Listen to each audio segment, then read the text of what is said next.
मेरे पिताजी बोल सकते हैं। हालांकि मेरा जो इंटरेस्ट था वो कंप्यूटर के ऊपर आया था, और उस टाइम 90s की बात है, तो कंप्यूटर्स नए नए इंडिया में आए थे, और मैं कंप्यूटर के कोर्स उस टाइम लगाया था। लेकिन आई डोंट नो क्या हुआ। शायद मेरे पिताजी को बोलते ना कि ये क्या है कंप्यूटर, और इतना नॉलेज और जानकारी हुई या नहीं, आर्मी बैकग्राउंड के थे वो। तो एक दिन वो फॉर्म लेके आए और बोले तुझे ये करना। खाली उन्होंने एक लिबर्टी रखा उसमें कि मंगेश, ये जो कोर्सेस है, civil engineering, chemical engineering, electronics, ऐसा अलग अलग थे, तो उतना ही लिबर्टी दिया कि इसमें से चूज कर और फिर आगे जा। तो वो सबसे बड़ा टर्निंग पॉइंट रहा मेरे लाइफ में।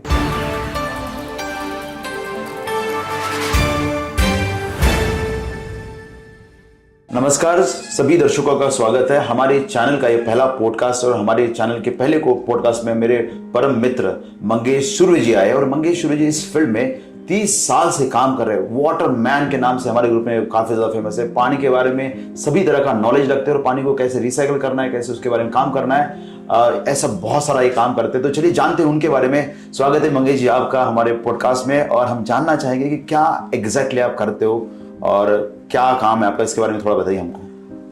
सबसे पहला धन्यवाद सुधीर जी, ये पॉडकास्ट में आपने मुझे यहाँ पे बुलाया, और कुछ मेरे क्या बोलते हैं एक्सपीरियंस जो है शेयरिंग आपने मुझे मौका दिया, धन्यवाद उसके बारे में।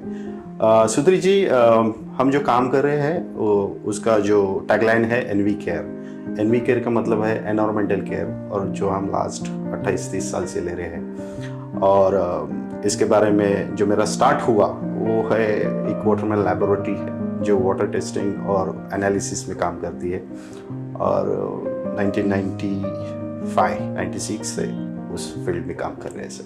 वाह क्या बात है, 1996, 30 साल, मतलब 2 जनरेशन का जो है अंतर आया इसमें।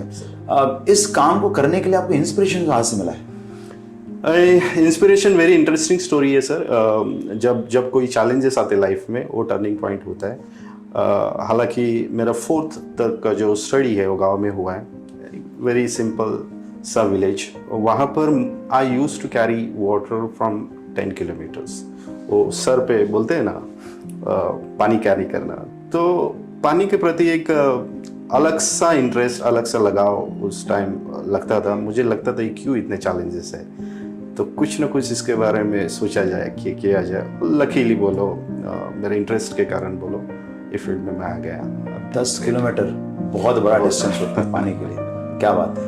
तो अगर मैं ये जानना चाहूँ कि आपके इस पूरे करियर के दौरान कौन से वो पिवोटल मोमेंट्स थे जिसने आपके करियर को एक बहुत ही अलग शेप दिया? देखा जाए तो मेरे पिताजी बोल सकते हैं। हालांकि मेरा जो इंटरेस्ट था वो कंप्यूटर के ऊपर आया था, और उस टाइम 90s की बात है, तो कंप्यूटर्स नए नए इंडिया में आए थे, और मैं कंप्यूटर के कोर्स उस टाइम लगाया था। लेकिन आई डोंट नो क्या हुआ। शायद मेरे पिताजी को बोलते ना कि ये क्या है कंप्यूटर, और इतना नॉलेज और जानकारी हुई या नहीं, आर्मी बैकग्राउंड के थे वो। तो एक दिन वो फॉर्म लेके आए और बोले तुझे ये करना है। खाली उन्होंने एक लिबर्टी रखा उसमें कि मंगेश, ये जो कोर्सेस है, civil engineering, chemical engineering, electronics, ऐसा अलग अलग थे, तो उतना ही लिबर्टी दिया कि इसमें से चूज कर और फिर आगे जा। तो वो सबसे बड़ा टर्निंग पॉइंट रहा मेरे लाइफ में, क्योंकि केमिकल होने के बाद फिर जो वाटर रिलेटेड जो है वो लिंक्ड है हमें से, तो वो सबसे बड़ा टर्निंग पॉइंट है। और मैं देखता हूँ कि आप कंप्यूटर को कितना आसानी से इस्तेमाल करते हो। तो मैं भी कभी, मैं कंप्यूटर इंजीनियर हूँ, फिर भी मैं जेलस हो जाता हूँ कि ये मेरे से ज़्यादा टेक्नोलॉजी को, टेक्निकल चीज़ों का इस्तेमाल करते हैं। फिर भी मैं एक जानना चाहूँगा कि आपके हिसाब से इस पूरी जर्नी के दौरान आपके कुछ ग्रेटेस्ट अचीवमेंट जो आपको लगता है कि ये मैंने बहुत अच्छा किया, उसके बारे में जानना चाहूँगा। अचीवमेंट्स बहुत सारे हैं, देखा जाए तो कुछ लिस्ट आउट किए नहीं है। लेकिन देखो, मेरा खुद का जो लाइफ है, एक ऑलवेज मैं कुछ ना कुछ नया करना चाहता हूँ, कुछ ना कुछ नया सीखना चाहता हूँ। तो जो भी मैंने जैसा अभी जिक्र किया, जो लैब में मैं काम कर, हालांकि वहाँ पे मैं प्रोजेक्ट इंजीनियर करके हुआ करता था, but still I used to carry out the analysis. हालांकि वो जॉब केमिस्ट का था, तो मैं वो करता था, और उसके प्रति क्या क्या है क्या नहीं वो फाइंड आउट करता था। पानी के अंदर क्या है, उसको कैसे आइडेंटिफाई करना, उसको कैसे ट्रीट करने का सोल्यूशन देना, वो सारी चीज़ें। तो हर एक चैलेंजेस, हर एक चीज़ें आपको सिखाती है, तो वो मुझे अच्छा लगता है। हर एक जगह पे हर एक चीज़ देखने का नज़रिया जो है वो अलग रहता है। तो मंगेश जी, आपके इस क्षेत्र में सबसे बड़ा इंस्पिरेशन आपके लिए कौन रहा है? सुधीर जी, जैसे मैंने बताया कि करियर के स्टार्ट में वाटरमैन लेबोरेटरी जो प्लेस था, उसने मुझे एक करियर में आने के लिए चांस दिया, अपॉर्चुनिटी दिया। तो ऑफकोर्स गोखले सर जो थे वो मेरे इंस्पिरेशन थे, और उनका जो वे ऑफ थिंकिंग, जो लेबोरेटरी में उनका क्या बोलते हैं उसे, देखने का नज़रिया, वो एनालिसिस, वो तो मुझे बहुत अच्छा लगता है। उनको देख देख के मैं उस टाइम सीखता था, और तो मेरे लिए तो वो, हालांकि बाद में डेफिनेटली जैसा बिजनेस शुरू किया तो मैं डेफिनेट थर्मैक्स को देखता था वो लेवल, क्योंकि थर्मैक्स में मैंने फ्रीलांसर करके काम भी किया था। तो अनु आगा जी जो मेरे लिए इंस्पिरेशन रहेगी। हमारे दूसरे गोखले थे मेलहम इंजीनियर्स करके, वो मेरे लिए इंस्पिरेशन। तो जो भी मेरे एक्स बॉसेस थे, डेफिनेटली वो इंस्पिरेशन रहे मेरे लिए। तो हर एक एक्स बॉस से आपने कुछ ना कुछ सीखा हुआ है। तो अगर मैं लिस्ट डाउन करना चाहूँ कि गोखले सर की एक क्वालिटी, उसके बाद थर्मैक्स के जो आपके वो थे उनकी एक क्वालिटी, और बाद में वापस से गोखले की जो उनकी क्वालिटी, तो क्या एक वो क्वालिटी थी आपकी? गोखले सर से मैंने ये जो सीखा, जो वाटरमैन लैब के गोखले थे, उनसे ये सीखा कि एक छोटी सी चीज़ को आप डिटेलिंग में कैसे देख सकते हो, उसका एनालिसिस कैसे कर सकते हो, एनालिसिस के बाद उसको आप एज अ कंसल्टेंसी करके कैसे प्रेजेंट कर सकते हो। तो वो मैंने अच्छी से सीखी। मेलहम के गोखले सर जो थे, उनसे मैंने ये सीखी कि आप प्रोजेक्ट में काम करते हो तो इंजीनियरिंग कैसी होनी चाहिए, वो फैब्रिकेशन डिटेल्स आप कैसे कर सकते हो, इंजीनियरिंग एस्पेक्ट जो बोला जाता है वो वहाँ पे मुझे मिला। और अनु आगा जी से तो आप जानते हो, basically ideal for every one of us. तो बिजनेस को वो लेवल से, वो विजन से कैसे देखना है, बड़ा कैसा होना है ना। So great, nice no. Mangesh ji, मैं आपसे जानना चाहूंगा कि आपके फील्ड में अभी बहुत ज्यादा R&D और बहुत सारी नई नई चीजें आ रही है, तो अभी करंट ट्रेंड किस तरह से चल रहा है? देखिए, मैंने जब ये फील्ड में शुरुआत की थी तो मैं भी खूब रॉ था, और हालांकि उस टाइम 90s की बात है, उस टाइम ये सारी चीज़ को कोई भी इंडस्ट्री वो एंगल से देखती नहीं थी। हाँ, ATP चाहिए, STP चाहिए, जस्ट लगाया, नहीं भी लगाया तो भी बात अलग होती थी, वो डिफरेंट चैप्टर है। लेकिन अभी बहुत सारा चेंज हुआ है, यानी हालांकि मैं देखता हूँ कि ये सारी चीज़ें आपका प्रोडक्शन की फैसिलिटी होने के पहले लगता है ATP STP, तो वो एकदम शिफ्ट है, बहुत बड़ा शिफ्ट है। और ये शिफ्ट के पीछे रीज़न है, पोल्यूशन कंट्रोल बोर्ड भी बहुत सारा स्ट्रिक्ट होते जा रहे हैं, और नया नया टेक्नोलॉजीज आ रहा है। नया नया टेक्नोलॉजीज का मैं छोटा सा एग्जांपल देता हूँ। जब मैं ये फील्ड में आया था तो उस टाइम आप जब वेस्ट वाटर छोड़ते हो बाहर, तो उस टाइम 100 BOD का लिमिट हुआ करता था। थोड़ा सा टेक्निकल है, लेकिन ये पकड़ के चलिए 100 BOD। आज के डेट में लेस देन 10 BOD। आज के डेट में हम यूरोपियन कंट्रीज के साथ कंपेयर कर रहे हैं टेक्निक। तो आप सोचो, इतना बड़ा शिफ्ट, और इतने जो रिक्वायरमेंट आ रहे हैं लेस देन 10 BOD, इनफैक्ट कुछ दिनों में लेस देन 2 BOD भी हो जाएगा, जो कि यूरोपियन स्टैंडर्ड्स है ना। तो ये सारी चीज़ें होगी कैसे, अनलेस एंड इफ आप टेक्नोलॉजिकल एस्पेक्ट के ऊपर काम नहीं करते हो। तो सबसे बड़ा जो NVCare का USP रहा वो टेक्नोलॉजी है, और टेक्नोलॉजी के ऊपर काम करना है। उसके लिए जो R&D वर्क है वो हमारे यहाँ पे होता है, हमारे लेबोरेटरी में होता है। और before having any plant on site, वो हम जो वाटर का क्वालिटी है वो लैब में निकाल के दिखाते हैं। तो उसमें भी ये जो करंट ट्रेंड में क्या ZLT बहुत पॉपुलर हो रहा है, कि हर कोई कह रहा है कि ZLT होना चाहिए, ZLT होना चाहिए। वाह, मुझे अच्छा लग रहा है कि आपको भी ZLT आपके लेवल तक पहुंचा है, यानी रियली बहुत बड़ी बात है। जीरो लिक्विड डिस्चार्ज ये करंट ट्रेंड है, जहाँ पर कोई भी इंडस्ट्री, टिपिकल इंडस्ट्री अभी उन्होंने पकड़ा है, जैसे कि मैक्सिमम देखा जाए तो टेक्सटाइल इंडस्ट्रीज, बहुत सारे इंडस्ट्री अभी ZLT नॉर्म्स आए हैं। कोई भी इंडस्ट्री उसका एक सिंगल ड्रॉप भी उसके प्रीमाइसेस के बाहर नहीं छोड़ेगा, और जो भी पानी वो वेस्ट कर रहा है वो पूरा का पूरा रिसाइकल होके उनके प्रोसेस के लिए यूज हो जाएगा। वो कंसेप्ट से अभी काम कर रहे हैं। तो मेरे ख्याल से सबसे बड़ा शिफ्ट है ये इंडस्ट्री में।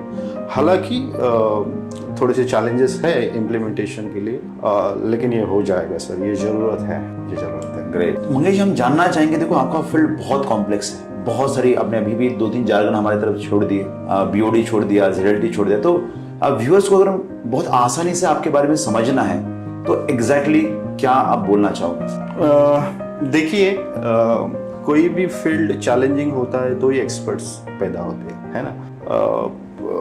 नॉर्मल कंडीशन में कोई एक्सपर्ट नहीं हो जाता है, लेकिन आपने अच्छा ये बात की, ये सब्जेक्ट कॉमन पब्लिक को भी समझना चाहिए। तो सिंपल वे से अगर हम समझाते हैं, कोई भी पानी हम जब यूज करते हैं तो यूज करने के बाद वो वेस्ट होना ही है, कुछ भी करो। तो जिसे हम बोलते हैं 70 to 99.9% हमारा वेस्टेज होता है, राइट। तो ये जो भी वेस्ट जा रहा है तो ये एटमॉस्फेयर एनवायरनमेंट के लिए हार्मफुल है ना। तो हार्मफुल क्यों है? वो पानी के अंदर जो वेस्ट हुआ तो उसके अंदर जो भी जो भी घटक है, जो भी क्या बोले एलिमेंट्स है, उसके वजह से वो खराब हुआ और उसके वजह से हम बाहर छोड़ रहे हैं। तो सिंपल सी बात है, जो हम बाहर छोड़ रहे हैं तो वो जो जिस वजह से खराब हुआ है उसको निकालो, तो पानी आप ऑटोमेटिक, पानी वैसे भी खुद में पानी तो प्योर है, यस, है ना। हम ही मिक्सिंग करते हैं, हम ही खराब करते हैं। Very true, very true. इस टॉपिक को लेके आपने एक बुक भी लिखा है जिसका नाम है वेस्ट टू वेल्थ, और ये आपकी विजन भी है कि आप बहुत बार मुझसे आपने शेयर किया है कि ये शिफ्ट मैं इंडिया में लाना चाहता हूँ कि लोग इस कचरे से पैसा कैसे बनाए या वेल्थ कैसे बनाए, इसके बारे में सोचना चाहिए। तो इस विजन के बारे में, बुक के बारे में थोड़ा सा बताइए। सुधीर जी, बहुत ही क्या बोलते हैं, पास वाला टॉपिक आपने छेड़ा है। देखो क्या होता है, मुझे ऐसा लगता है कि जो भी वेस्ट है ना वो वेस्ट है नहीं है, मुझे ऐसा लगता है। हम उसे वेस्ट बोलते हैं वो बात अलग है, क्योंकि लास्ट जो मैं 28-30 साल से इंडस्ट्री में हूँ ना, उसी में से तो मेरा अभी घर जो चल रहा है उसी में से चल रहा है ना। सर चल रहा है कितने घर चल रहे हैं आपके? मेरा घर चल रहा है, बाकी जो भी मेरे साथ जुड़े हुए हैं, मेरे एम्प्लॉयज है, सप्लायर्स है, उन सभी का घर चल रहा है मिनटू से। तो ये इंडस्ट्री बहुत बड़ा है सर, और इंडस्ट्री का खाली इंडस्ट्री को देखने का नजरिया वो अलग है।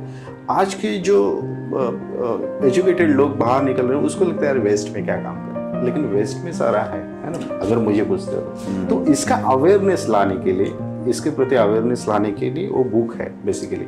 उसमें अलग अलग 9 to 10 डिफरेंट इंडस्ट्रीज का मैंने जिक्र किया है, और वो इंडस्ट्री में आप जाके उसको अंडरस्टैंड करके उसको समझ लेके आप कैसे इंडस्ट्री फॉर्म कर सकते हो, वो उसमें बताया गया है।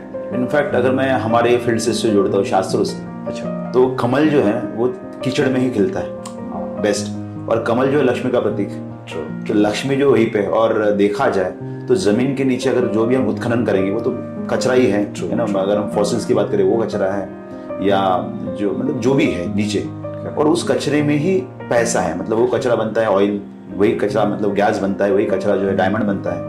तो आपने जो बोला वो शास्त्रों में भी बोला गया कि वेस्ट ही वेल्थ, एब्सोल्यूट, है ना। इस तरह से भी हमको पता चलता है। तो मैं और एक पूछना चाहूंगा कि अगर आपको लगता है कि आपके फील्ड में अगर किसी भी व्यक्ति को वेस्ट टू वेल्थ एंटरप्रेन्योरशिप करना है, बिजनेस करना है, तो उस व्यक्ति में क्या वो गुण रहने चाहिए जिसके कारण वो ये सक्सेसफुली वो कर पाए? देखो, एंटरप्रेन्योरशिप जो है ना, जो उसके जो बेसिक रूल्स है वो सभी फील्ड में सेम है। ये फील्ड में आने के लिए जो एक्स्ट्रा जो लगेगा बेसिकली वो वेस्ट के प्रति प्यार होना चाहिए, वही सबसे इम्पोर्टेंट है। और वेस्ट को समझने की कला होनी चाहिए, उसको देखने का नजरिया डिफरेंट होना चाहिए, और उसके ऊपर R&D करने की आपकी इच्छा हो। विदाउट R&D नहीं होगा। अब जो वेस्ट को आप लेके उसको सोना बना के बेच रहे हो तो लोग पागल नहीं है ना। तो वो समझ, वो परसेप्शन, वो अगर आप चेंज करते हो तो डेफिनेटली, बाकी तो एंटरप्रेन्योरशिप के तो आपको मालूम है जो बेसिक्स है वो तो होना ही चाहिए, दैट्स अ डिफरेंट स्टोरी। लेकिन यहाँ पर ये डिफरेंट है। मुझे ये लगता है सर, आई डोंट नो ये होगा नहीं होगा, वेस्ट इंजीनियरिंग करके एक डिफरेंटली सेक्टर ही फॉर्म होना चाहिए। जैसे हम बोलते हैं chemical engineering, mechanical engineering, electronic engineering, waste engineering, जहाँ पर अगर ये फॉर्म होता है ना सर, मैं बोलता हूँ ये दुनिया में कचरा नहीं रहेगा। करेक्ट, सब जगह से कचरा उठाएंगे लोग। सर मैं जापान गया था ना, वहाँ पे ये सारा बेसिकली बहुत सारा वहाँ पे कचरा फॉर्म होता है इन द फॉर्म ऑफ जो भूकंप आता है ना, उसके वजह से वो सब घर वगैरह पड़ते हैं, लेकिन वो उसको रिसाइकलिंग करने वाला अलग सा इंडस्ट्री है वहाँ पे। इंटरेस्टिंग। तो हर एक चीज में देखने का नजरिया चेंज करोगे तो डेफिनेटली आपका काम। इनफैक्ट मैंने MIDC में 8 साल काम किया, तो मैंने क्या देखा कि जो मैन्युफैक्चरर है, अच्छा, उससे अमीर वो आदमी है जो उनके यहाँ से स्क्रैप उठाता है। तो आपने जो बोला वेस्ट वेस्ट, तो मैंने कोई भी ऐसा गरीब स्क्रैप वाला नहीं देखा। जो शुरुआत करते तो गरीब रहते, लेकिन within 3 years they are more richer more wealthier than the manufacturers. That is what my experience is. Amazing. तो आपने इस बीच R&D की बात की कि R&D होना चाहिए, तो मैं अगर आपसे पूछता हूँ कि ऐसे कौन सी ग्रेटेस्ट डिस्कवरीज है जो आपने की, जो आप दुनिया को बताना चाहोगे ये something which nobody has achieved and we have achieved, क्योंकि आपका R&D है. हाँ, देखो सर, R&D तो बहुत सारी की है, लेकिन एक सिंपल सा एग्जांपल, थोड़ा सा साइंटिफिक है, टेक्नोलॉजिकल है. पहला ना, कोई भी प्लांट पे जो कोई टैंक होता है उसका रिटेंशन टाइम के ऊपर डिज़ाइन हुआ करता था. जैसे कि रिटेंशन टाइम 10 घंटा, 12 घंटा, 20 घंटा, 20-25 घंटे तक रिटेंशन टाइम हुआ करता था कुछ भी ट्रीटमेंट होने के लिए बायोलॉजिकल. सर आज के डेट में वो 4-5 आवर्स तक आया है घंटा. और जो हमने स्टडी अभी किया है उसमें सर हार्डली 30 मिनट्स, मतलब 5 घंटे को आपने 30 मिनट्स रिड्यूस कर दिया. 20-30 घंटा इनिशियल, उसके बाद फिर डेफिनेटली काम होते आए टेक्नोलॉजिकल एस्पेक्ट से. वाह. अभी एक 30 मिनट्स तक आया है. तो इससे शायद पावर बचेगा. सर पावर बचेगा, आपका जो इक्विपमेंट का इलेक्ट्रिकल कॉस्ट, डेफिनेटली पावर उसमें ही आता है. जो साइजिंग है, टैंक का साइजिंग है, जगह तो प्लांट के कॉस्ट से भी जगह महंगी है. करेक्ट. तो और शायद पानी भी कम लगे, क्योंकि वही पानी तुरंत यूज करने को मिल रहा है, इसलिए कम पानी में भी हो सकेगा, ऐसा कुछ. हाँ, नहीं कम पानी नहीं बोल सकते, हालांकि जितना पानी निकल रहा है उसको ट्रीट करना ही है आपको, तो प्रोसेसिंग टाइम कम होगा. टाइम जो बोलते हैं, जो पहला जो ज्यादा टाइम हुआ करता था, तो उसकी वजह से कम time. This is something very new in the market, nobody is aware about this. Absolutely. Wow, awesome. दूसरी एक चीज़ है, देखो आप इतने सक्सेसफुल हुए और इतना, मतलब आज मैंने ये भी देखा कि गवर्नमेंट का जो टेंडरिंग हुआ तो आपका नाम एक ऐसी कंपनी के नीचे था जो 1500 करोड़ का टर्नओवर करती है, उससे भी ज़्यादा टर्नओवर करती है, and second we are you. तो आपको चांस मिला उस गवर्नमेंट के उस पीरियड में काम करने का.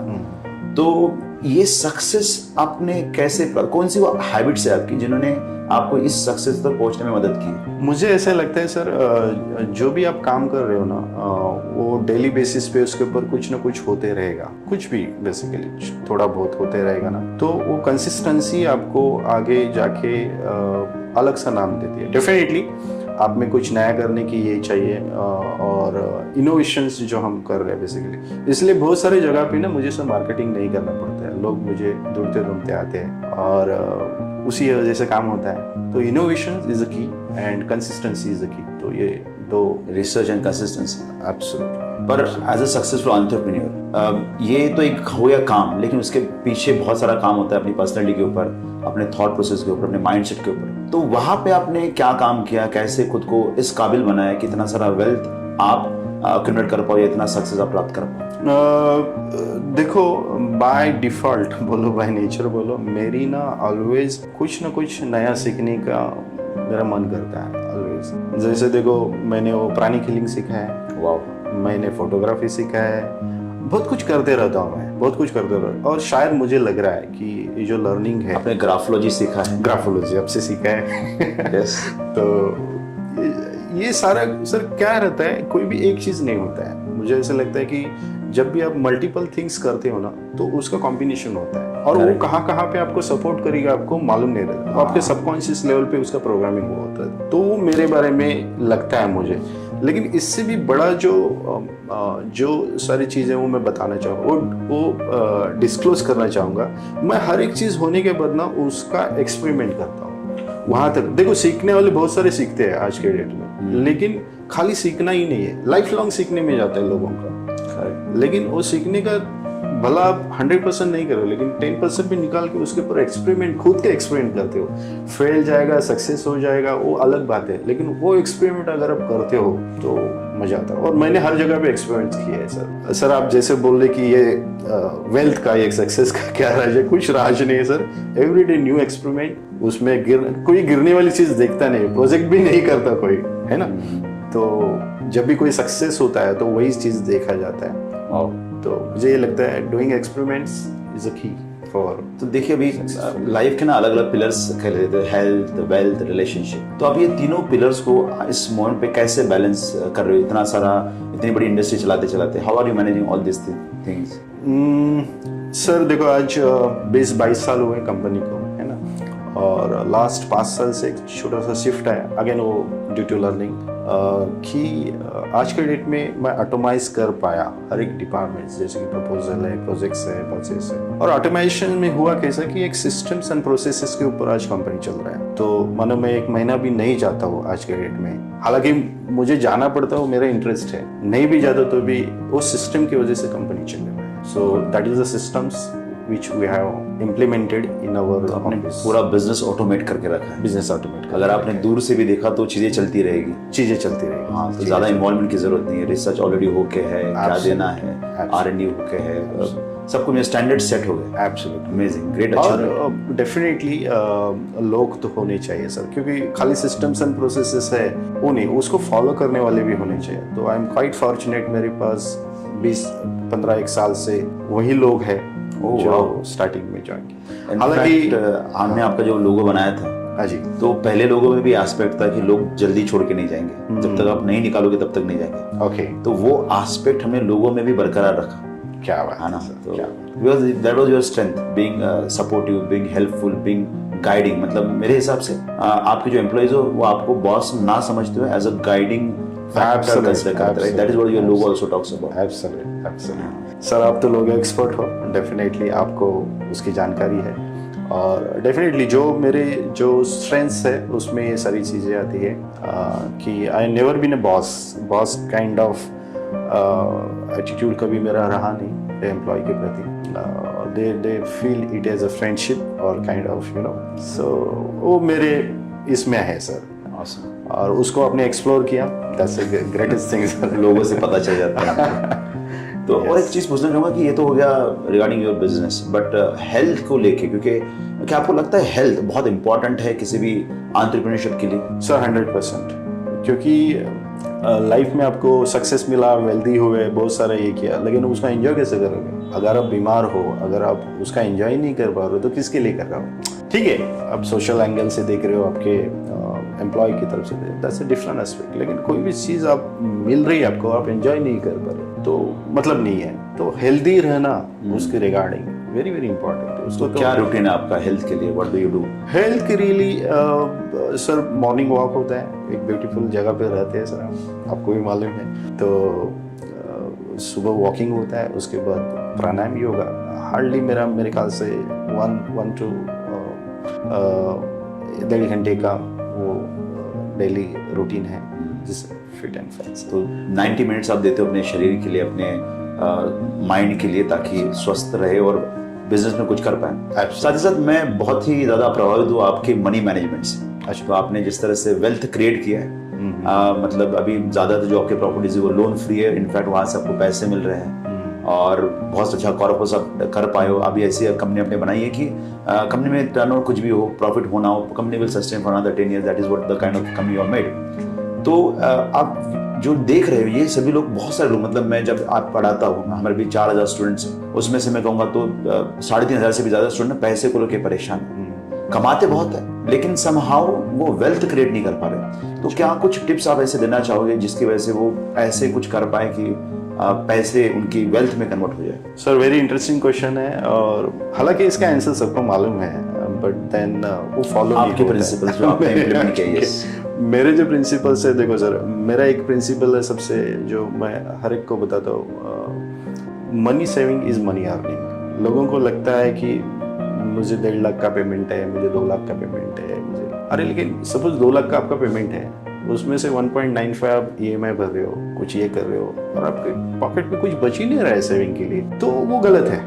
आप इतना खर्चा करो जहाँ तक कुछ आप सेव करो। मेरे ख्याल से कंपल्सरी 20 से 25% सेविंग में जाना चाहिए। अभी सेविंग कैसे करो, that's a different story. But इसके ऊपर बुक है the richest man in Babylon, तो उसका कहना है, मतलब how he became a rich person, तो उसका कहना ऐसे ही, उसने परसेंटेज कम बताए थे, लेकिन अभी जिस तरह का महंगाई बढ़ रहा है तो 25% शायद जायज हो जाए। उसने कहा कि 10% आप पहला सेव करो, उसके बाद खर्चा करो। जब मैं आपसे भी बात कर रहा था तो आपने भी सिमिलर प्रिंसिपल मुझको भी बोला था कि पहले सेव करो फिर खर्चा करो, और आपने कहा था कि लोग उल्टा करते हैं, पहले खर्चा करते हैं फिर बचे हुए में से देखते कि अब कितना सेव करना है। करेक्ट। तो इंटरेस्टिंग है। तो वो सारी चीजें हैं। और दूसरा फिर होता क्या है सेविंग में भी, सेविंग यानी मैं एफडी बैंक में सेविंग ऐसी नहीं बात, जिसमें इन्वेस्टमेंट भी आप कहाँ पे कर सकते हो। म्यूचुअल फंड से अगर आपका शेयर को आप डरते हो, हालांकि उसके लिए भी थोड़ा सा एक्सपर्टाइज होना चाहिए, मेरा भी नहीं होता है सर वेरी फ्रैंकली, तो मैं म्यूचुअल फंड में सेफली ये करता सर। मेरे ख्याल से ईयरली 15 से 20% उसमें से मिल जाते हैं। तो आपका रिस्क एपेटाइट क्या है, उसके हिसाब से अगर आप ये करते हो तो डेफिनेटली सेविंग हो जाएगा। और एक इंटरेस्टिंग फैक्ट आपके फैमिली से भी मुझको पता चली कि वो थी बजटिंग। मतलब हम लोग मॉल में जाते हैं तो हमारा ऐसा आदत है, गाड़ी चल रही है, मतलब बास्केट चल रहा है, जो लगा कि ये टेस्टफुल है तो डाल दिया, ये अच्छा है तो डाल दिया, तो we never look at the basket size. But आपकी फैमिली ने मुझको बताया था कि आप जाते हो तो जो लिखा है वही बास्केट, वो क्या है, मतलब व्हाट एग्जैक्टली? सर देखो क्या है, आजकल कोई भी मॉल, कोई भी शॉपिंग कॉम्प्लेक्स में आप जाओ तो बहुत कुछ अट्रैक्टिव है वहाँ पे, आपने ऑब्जर्व किया रहेगा। तो मेरे फैमिली के साथ यही कहना है, आप जो लिखोगे वही लाओगे। क्या होता है सर, मोस्ट आपने भी एक्सपीरियंस किया रहेगा, कोई भी मॉल में हम जाते हैं तो वहाँ पर जो चीज़ें लेनी है वो तो लेते हैं, लेकिन उसके अलावा कहाँ पे डिस्काउंट रहता है, कुछ कहाँ पे रहता है, अननेसेसरी हमारा बकेट हम फील करते जाते हैं। और उससे क्या होता है, अननेसेसरी जो एक्सपेंडिचर होता है उसका कितना घर में यूज है क्या नहीं, पहले से बॉटल्स पड़े रहते हैं, हमने ऐसे ले लिए और फिर भी उसके है ना। अभी हमारे पास देखा होता तो हनी के 15 टाइप्स के बॉटल्स और कोई यूज नहीं कर रहा। तो ये सर ये अननेसेसरी चीज होता है, और मेरे हिसाब से ये कम होनी चाहिए। नहीं मैं बोलूंगा, लेकिन कम तो होना चाहिए अगर आप। और ये कम कैसे होगा, तो उसके लिए ये फंडा है, आप लिखो, अगर लेना है तो लिखो, अगर वहां पे जाके मतलब, तो उससे क्या होता है, एक रेस्ट्रिक्शन आ जाता है, और फिर आपको ये लेना है ना, तो नेक्स्ट टाइम आ जाओ लेके जाओ। तो वो बहुत थोड़ा सा चीज़ है। इंडस्ट्री की बात करते हैं आपकी, तो अगले 10 साल, 5 से 10 साल का अगर हम विजन रखते हैं तो क्या लगता है आपकी इंडस्ट्री में क्या ट्रांसफॉर्मेशन आने की संभावना है या क्या होने वाला है आपके हिसाब से? सर जिस इंडस्ट्री में हम काम कर रहे हैं ना, वेस्ट वाटर ट्रीटमेंट, रिसाइकलिंग, ये तो एवरीडे नीड है सर।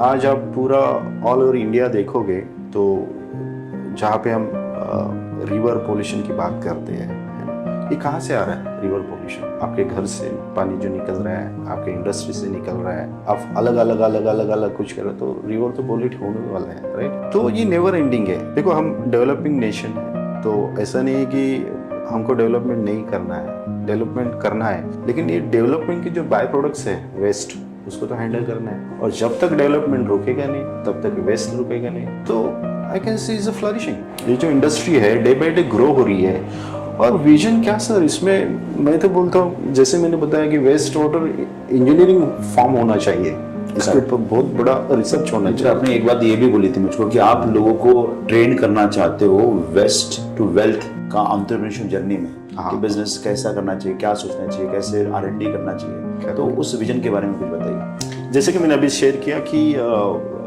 ये वेस्ट को देखने का जो नजरिया, परसेप्शन है, वो डिफरेंट है।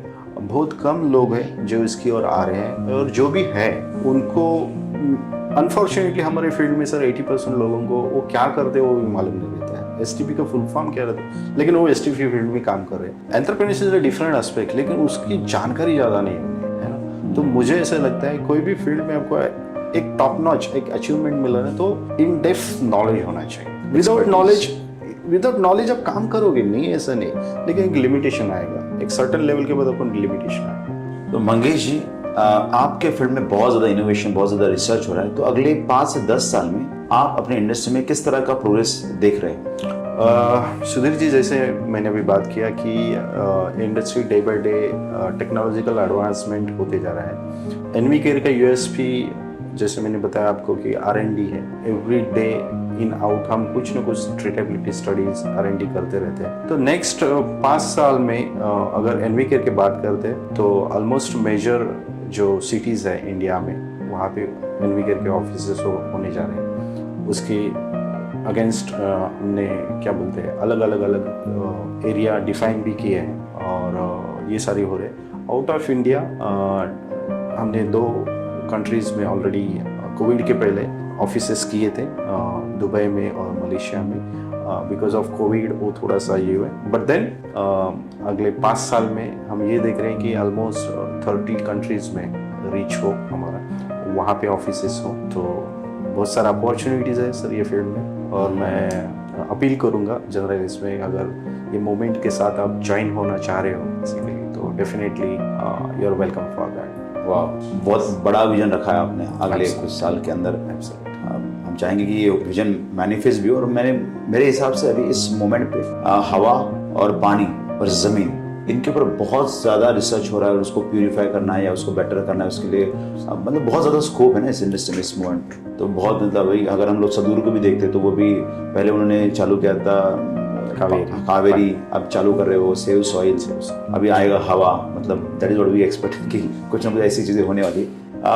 चलिए अभी थोड़ा सा पर्सनल बातें भी पूछते कि जब आप नहीं हो बिजनेस में, तो ऐसे में या फिर बिजनेस को नहीं संभाल रहे, तो ऐसे में आपके फेवरेट पास टाइम या हॉबीज जो आप करते हो, जो क्या करते हो, मतलब how do you like to enjoy? Sudhir ji देखो, एज ए एंटरप्रेन्योर्स लोगों को लगता है कि ये बंदा एक्सट्रोवर्ट है, लोगों को मिलना अच्छा लगता है, लेकिन frankly speaking I am introvert guy, और मुझे मेरे स्पेयर टाइम में पढ़ना बहुत अच्छा लगता है। तो हॉबी आप बोल सकते हैं पढ़ना।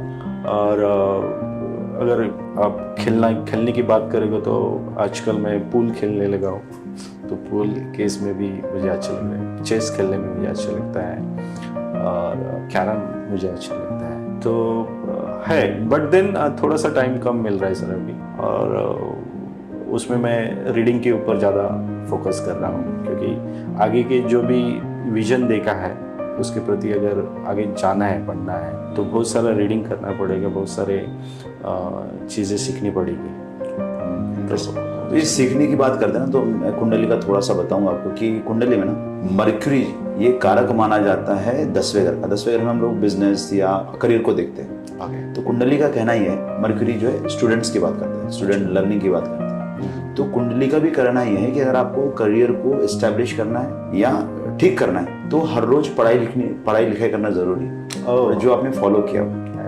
तो जो भी मतलब कुंडली कहता है कि जो भी व्यक्ति हर रोज कुछ नया सीखेगा, नया पढ़ेगा, वो व्यक्ति अपने करियर में, अपने बिजनेस में वेल एस्टेब्लिश रहेगा। तो learning something new is a key to become a successful businessman और एन एंटरप्रेन्योर एज वेल। कुंडली का भी कहना है। दूसरी मैं बात आपसे जानना चाहूंगा कि अगर आप जैसे नॉर्मली आप सूट बूट में रहते हो, अच्छे कपड़े पहन के बाहर जाते हो, as a businessman entrepreneur you look like very very impressive guy. तो ऐसी कौन सी चीज है जो बाकी लोग आपके बारे में गेस नहीं कर पाएंगे कि आपके अंदर ये भी व्यक्ति है? अच्छा, इसमें अगर देखा जाए तो स्पिरिचुअल हूँ सर मैं, बहुत सारे स्पिरिचुअल रिगार्डिंग चीज़ें करते रहता हूँ। आपको तो मालूम है कि लास्ट 65 डेज हम पारायण कर रहे थे, जो ज्ञानेश्वरी है, जो मैं खुद पढ़ रहा था सर। एवरीडे 10 पेज का मैंने खुद को चैलेंज लिया था, टारगेट लिया था, और अभी 3 दिन पहले ही पारायण फिनिश हुआ। So I am a spiritual kind of guy, लेकिन आई डोंट नो ये इमेज मेरे लोगों तक पहुँचती है नहीं पहुँचती, आई डोंट नो। तो शायद मुझे ये लग रहा है कि आपका क्वेश्चन का आंसर ये हो। और ये भी है कि फन फीलिंग या फन फील्ड गाय, जहाँ पे आप जब दोस्तों के साथ रहते हो तो बहुत मजा करते हो, ये आप बता सकते हो सर। तो ये लोग वो है, बाकी लोगों को नहीं पता चलता है कि आप मुझे दोस्तों में रहना अच्छा लगता है, फन एक्टिविटी करना अच्छा लगता है, और आई एंजॉय। मैं उस टाइम को क्या बोलते हैं, खुल के जीता हूँ, और स्टोरी बताना मुझे अच्छा लगता है, स्टोरीज छोटे छोटे। Yes, you like to have mic in hand and talk tell the stories as well. तो नेचुरल स्पीकर कह सकते हैं, नेचुरल टू टैलेंट है कि आप, आई डोंट नो, लेकिन एज ए दोस्त करके आप मुझे बता सकते हैं ये सारी चीज़ें, लेकिन अच्छा लगता है मुझे स्पेयर करना। तो बड़ा मज़ेदार था आपका अब तक का जर्नी, जहाँ पे हमने आपके बारे में इतना सारा चीज़ें जानी, आपके पर्सनैलिटी के बारे में, आपके काम के बारे में। मैं जानना चाहूँगा कि ऐसा कोई मैसेज है जो आप हमारे व्यूअर्स को देना चाहोगे कि उन्होंने लाइफ में किस तरह से काम करना चाहिए, क्या करना चाहिए लाइफ में? Anything you want to tell to the viewers? मुझे डेफिनेटली मेरे लाइफ के ऊपर से मैं आपको मेरे जो एक्सपीरियंस के ऊपर से बताऊंगा। जो भी फील्ड आप चूज़ कर रहे हो उसमें मास्टरी ये करो। अगर वो डेफिनेटली उसके पहले नॉलेज आपको आना चाहिए, नॉलेज के बाद उसके रिगार्डिंग स्किल मास्टरी आपको डेवलप करना है। ये 2 चीज़ आपके पास आए ना सर, तो you can win the world. मैं तो बोलता हूँ, बाकी फिर बाकी की चीज़ें वो ऑटोमेटिक है आपकी लाइफ, वो आप अट्रैक्ट कर सकते हो। लेकिन ये मस्ट है, ऐसा नहीं कि आज मैंने कोई यूट्यूब चैनल देखा, थोड़ा सा इंस्पायर हुआ, 2 दिन 3 दिन 4 दिन काम किया और फिर मेरे पास इतना पैसा आना चाहिए, वो नहीं होना चाहिए और होता भी नहीं है। प्रैक्टिकली आप देखोगे नहीं होता है। आप भी देखो सर, आज आपने भी 12-13 साल एक चीज़ के ऊपर इसके ऊपर प्रैक्टिस करके मास्टरी मिला कि फिर लोगों को क्या लगता है कि लोगों को लगता है अरे एक नाइट में ये सुपरस्टार हो गए, नहीं है वैसा।